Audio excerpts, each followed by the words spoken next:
All right, hello everyone. This is John David Howe coming to you with another Bible review. And this time it's a review of a Bible that I had rebound recently. And so I want to show you both the before and the after. The Bible in question is a Church Bible Publisher 120 RL. And that basically is the old Cambridge Cameo wide margin.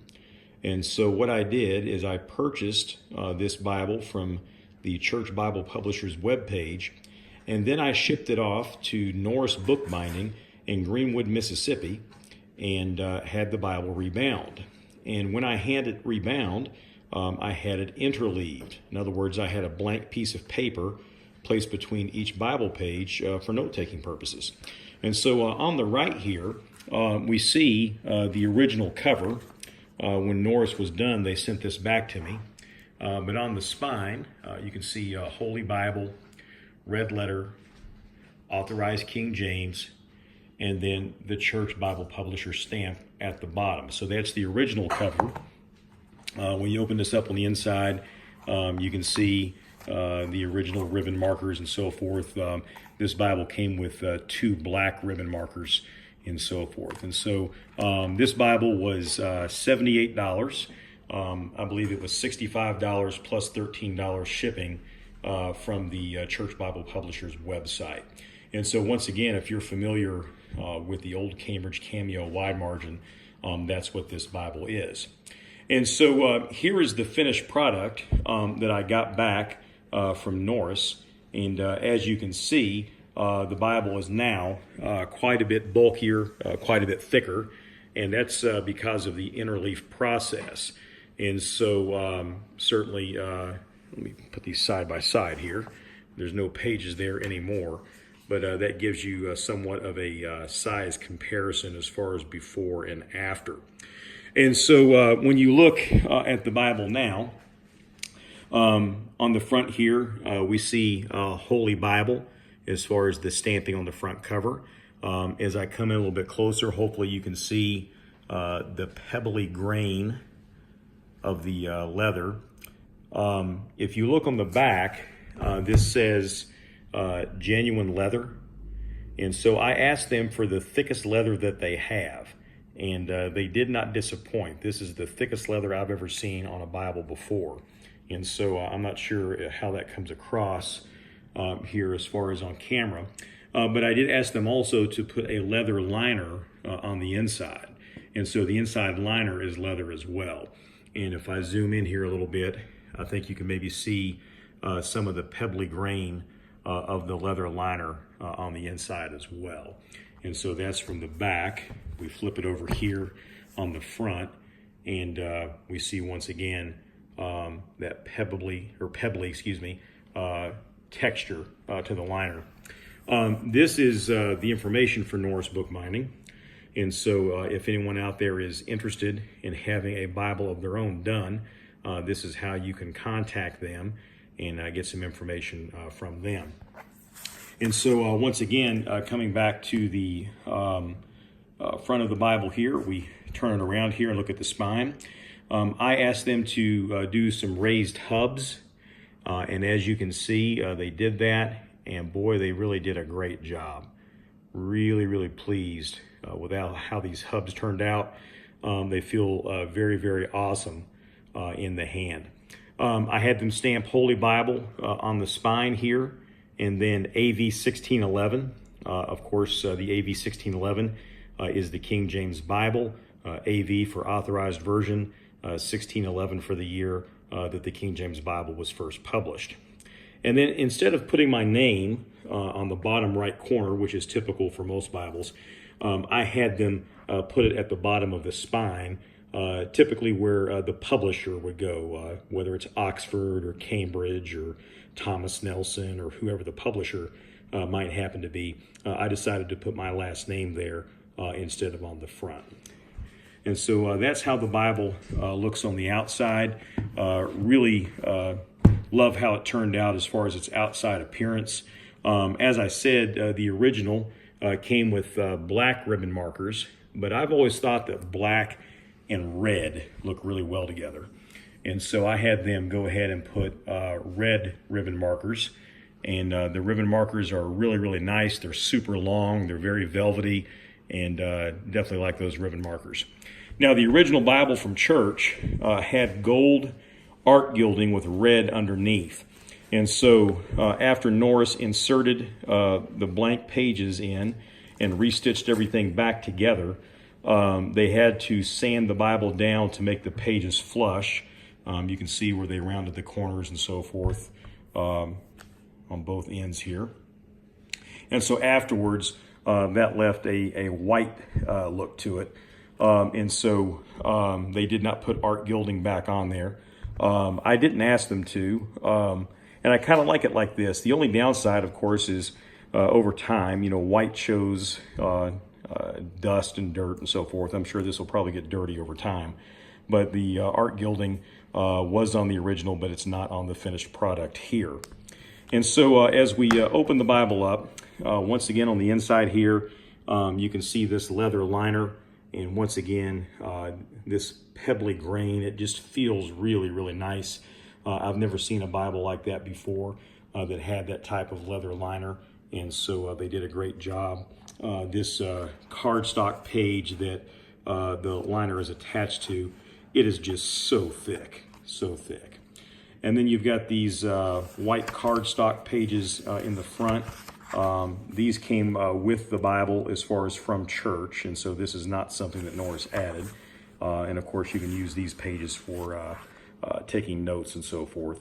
And then also, this also came with the presentation page from church as well.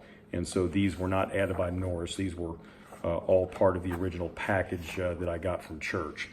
And then we zoom in here on the title page, and we see that this is the Church Bible Publisher 120 RL.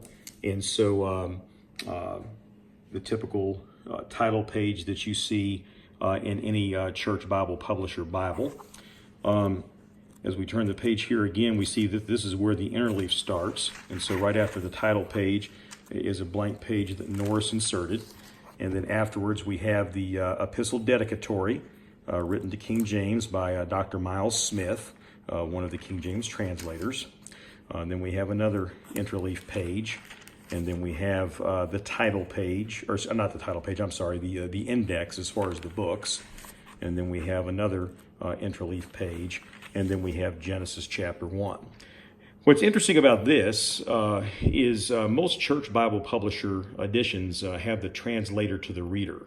If you get their turquoise edition, their note takers edition, and so forth, they always have the translators to the reader to go along with the Epistle Dedicatory.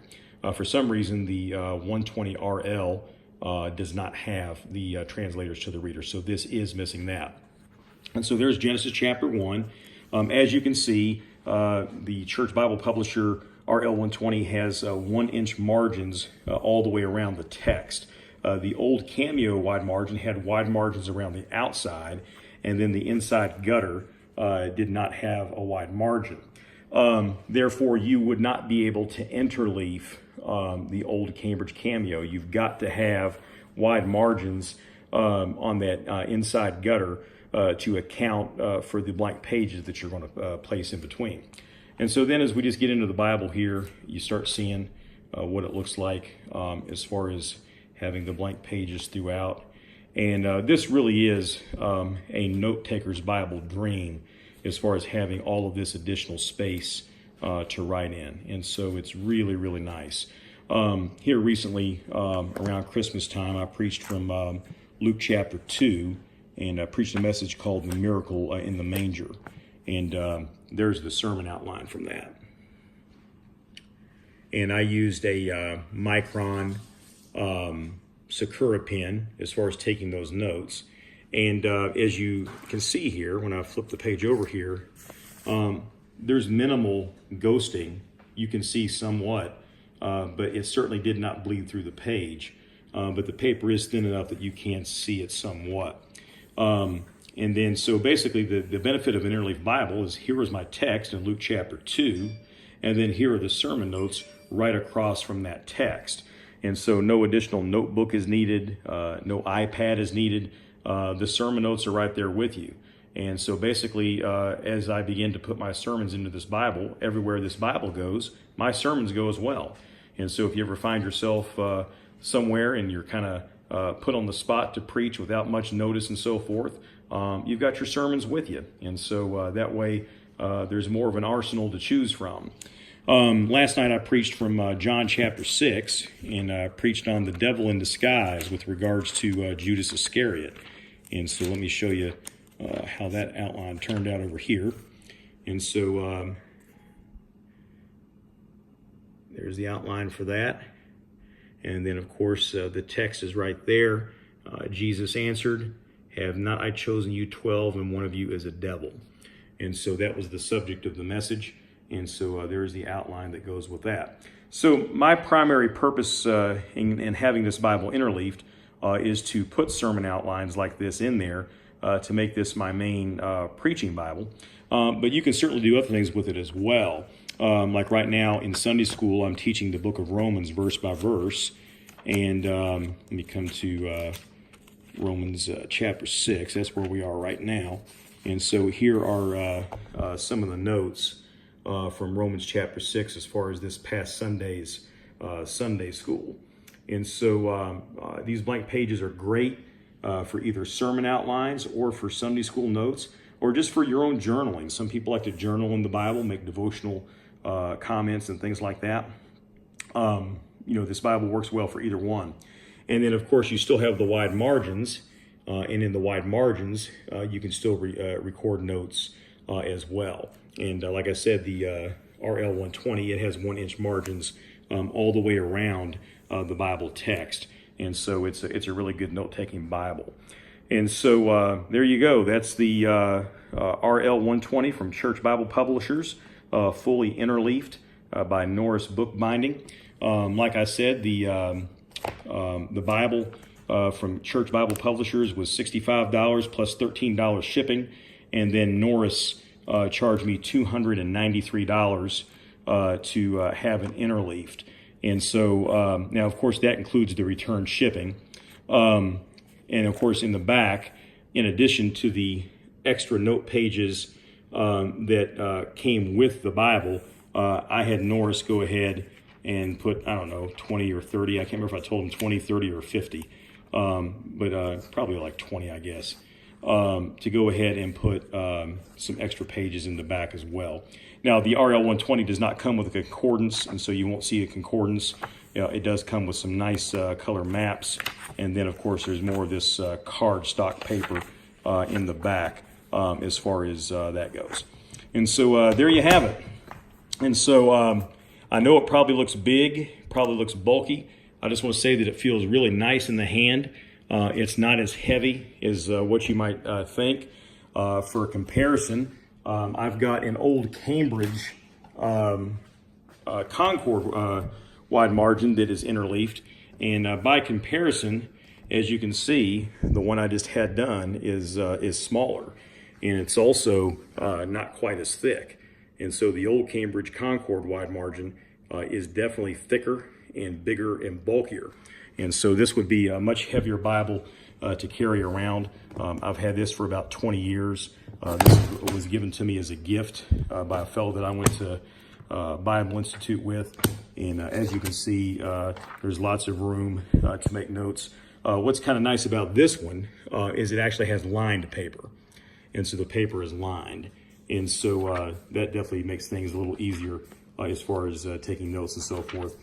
This has pretty much been my main teaching Bible as far as, teaching books of the Bible verse by verse versus sermon outlines. So you won't find too many sermon outlines in this book, but there's definitely plenty of notes as far as verse by verse Bible studies and so forth.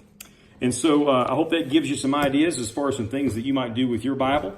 And so I definitely highly recommend Norris Bookbinding. And so if you want to get in contact with them to see what they might be able to do for you, I'm sure they would be happy to help you.